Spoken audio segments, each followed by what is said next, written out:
Good morning, Ryan Nobles. Hey, Bill. How are you this morning? Well, what'd you think? What'd you think of the big? I mean, there were viewing parties and drinking parties, and if Comey says I can't talk about that in open session, you get to drink. I mean, I didn't get to drink. You did. Maybe other people did. Yeah. But at the end of the day, did this live up to the hype?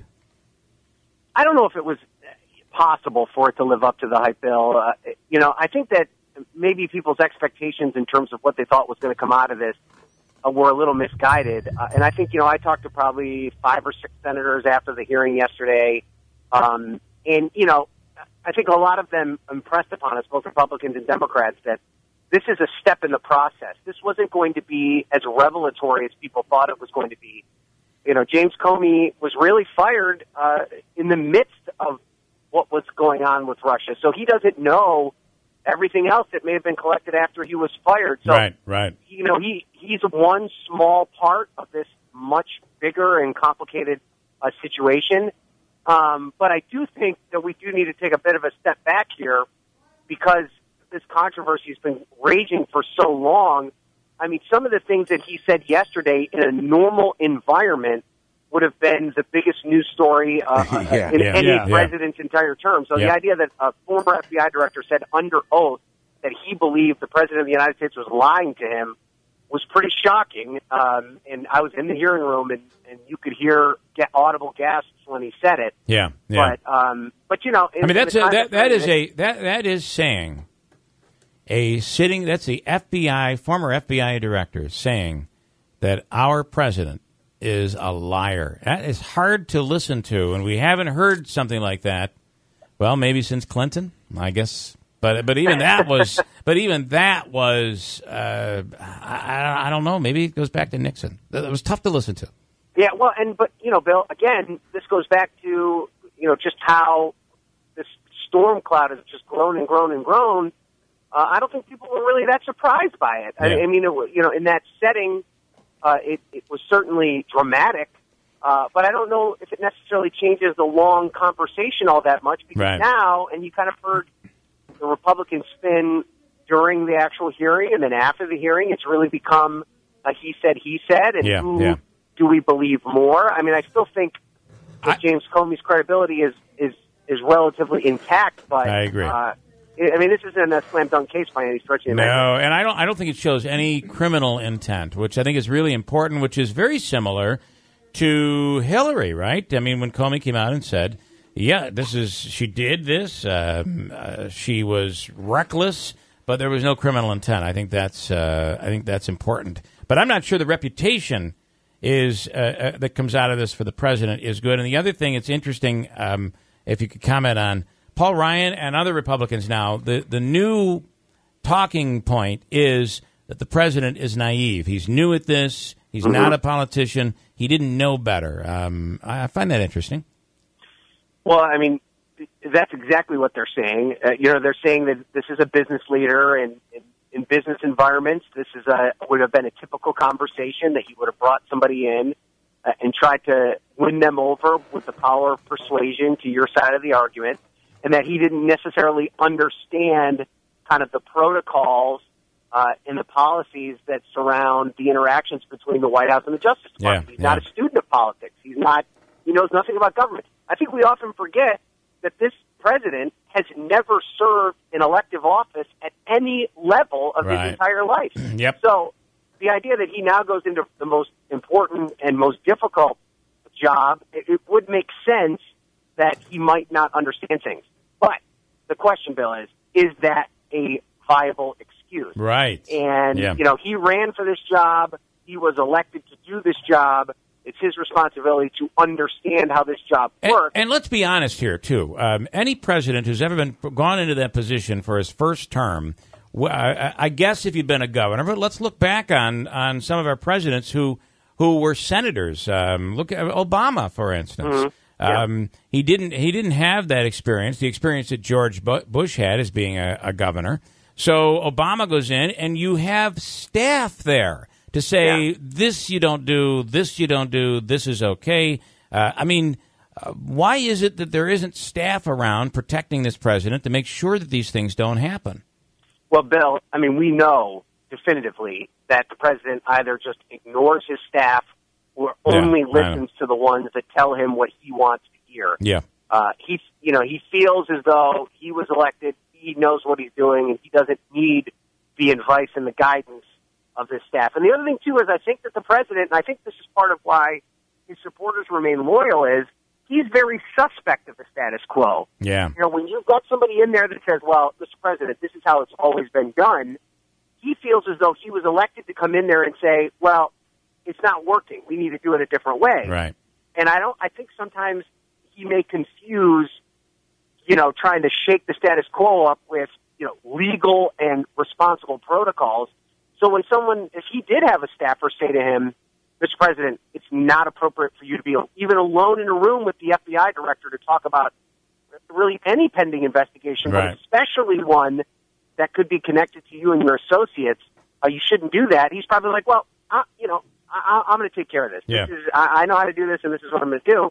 And now he finds himself that it's not quite as simple as maybe he thought it was. Yeah, Andrew. So one of the things, and I had talked to Jeff about this during the hearing, one thing that came out of yesterday was that Comey said that it's insisted that Trump was never under any sort of investigation, and that there was no while Comey was in office. Right. And I think what he admitted to is that he was not under investigation. That does not necessarily mean that he was never under any investigation. I don't think. I'm not sure exactly how that was worded. But getting back to it, and I asked Jeff this, and forgive my ignorance, but there's been so much talk about this specific incident. What is it initially that Flynn is being accused of? Is it the act that he did, or was it the fact that he lied to Vice President Pence about it? Well, it's a variety of those things. I mean, the big thing that Flynn is being investigated for is whether or not he had some sort of inappropriate and perhaps illegal interaction with the Russian government after the election and then after the inauguration, and the fact that he did not disclose prior financial relationships with the Russians and conversations that he had with the Russians, not just to the vice president, but to other, not investigative groups, but ethics panels and things like that make sure it's okay. But the broader point on that, Andrew, is that, and I think the Republican talking points are missing a big thing here. Yes, that is a win for the president. Comey did concede that he did tell the president on 3 separate occasions that he wasn't under investigation. But he also said that he could not comment on whether or not Bob Mueller, the special prosecutor, is likely investigating the president. Right.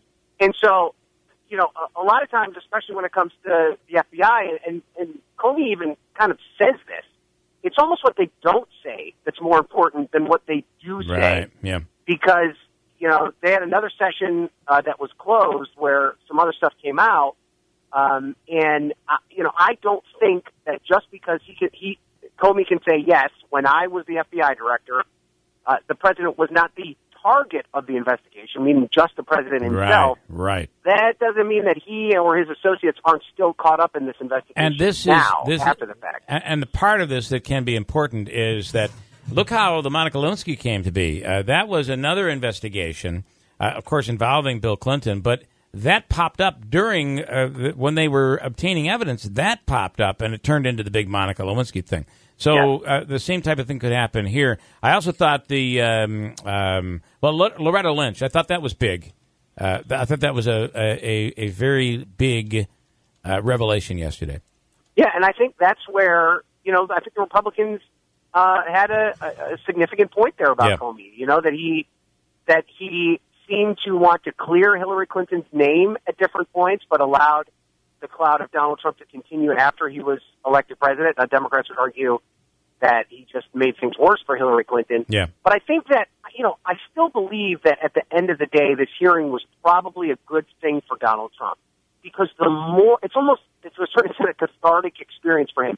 He needs to get all this stuff out in the open. I agree. When we got 2 or 3 lines in the New York Times report about this memo, and then it allowed the 24-hour analysis to fill in the gaps as to what exactly this memo contained, that's where the damage is really inflicted upon him. Yeah. When you've got James Comey sitting in front of a panel being grilled by people from both sides of the aisle for hours, it waters down exactly the impact of it. And, I don't think that yesterday was a good day for the president, but I think if he ever is going to get out from underneath Russia, he needs to allow the investigation to play itself out, for some sort of conclusion to be drawn, and for then, for the whatever action needs to be taken.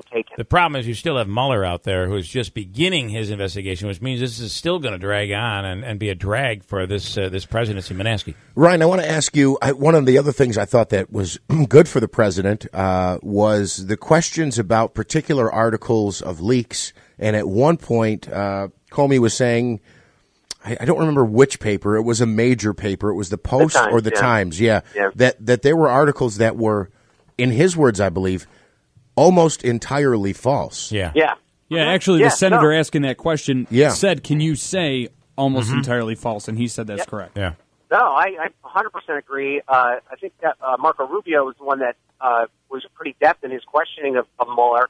And what helps Donald Trump in this case is this allows Donald Trump to take one particular New York Times article where their sourcing was not great, and Comey's point yesterday was if you see an article that talks about intelligence and a leak of intelligence, there's a very good chance that the person leaking it actually doesn't know what they're talking about, because someone who does know what they're talking about would never leak it. I don't know if that's 100% true, by the way, but that Comey said that, and then you're right, Jeff. He actually said the article was completely false.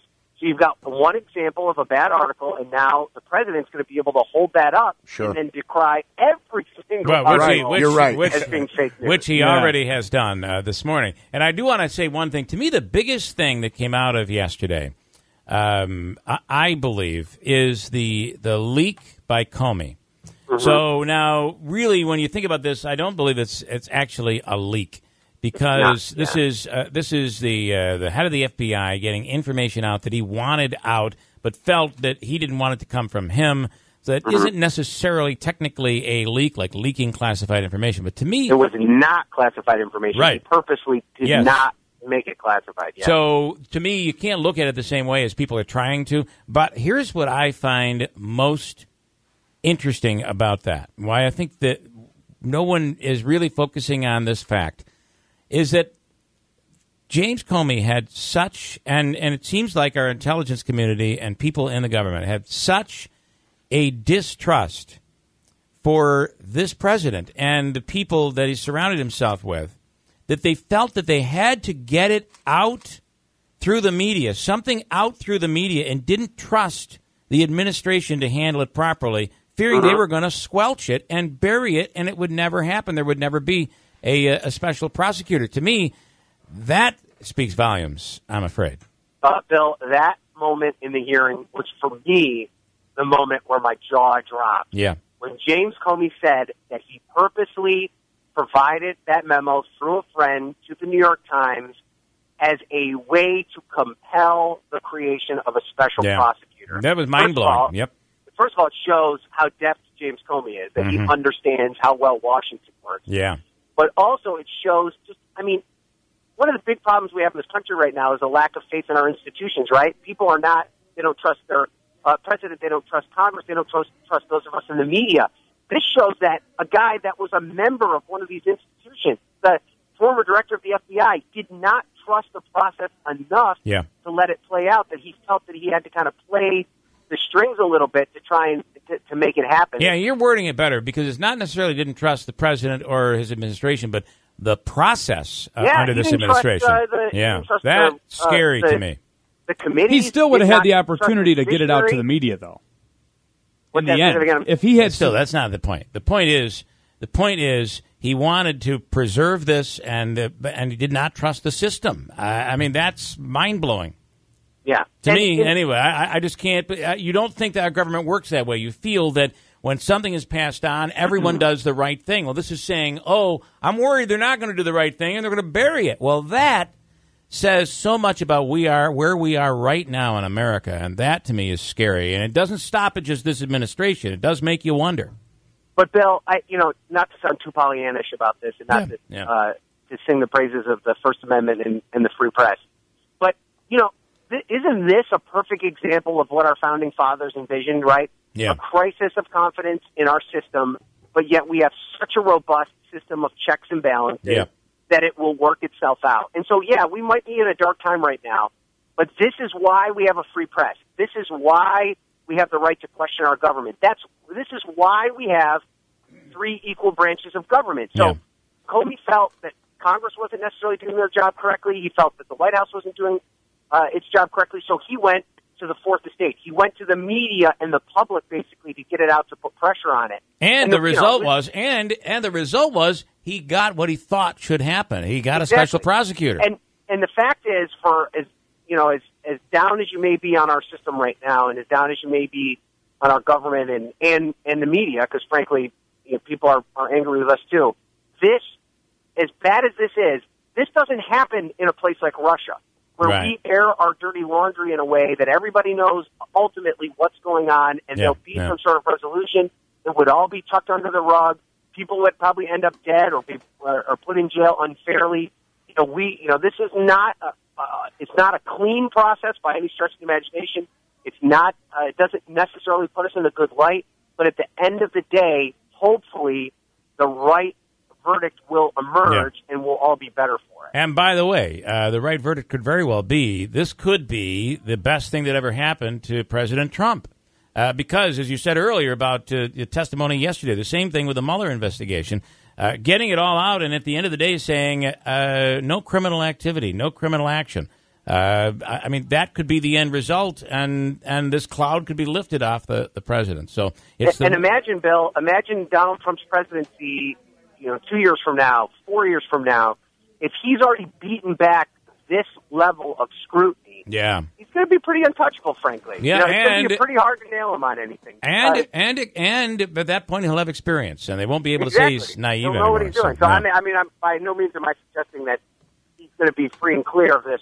But the idea, I was talking to somebody from New York City that's out of not in the politics business, but in the media business, and she said to me, all my friends in New York are asking when the president's going to be impeached. And I said to her, tell all your friends the president's not going to be impeached and not anytime soon. We got a long way to go in the Donald Trump presidency. No doubt about it. Ryan Nobles, correspondent with CNN in Washington, and formerly from here. That was a great conversation. What a day. Really pretty historic yesterday with that testimony. So we appreciate your time, Ryan.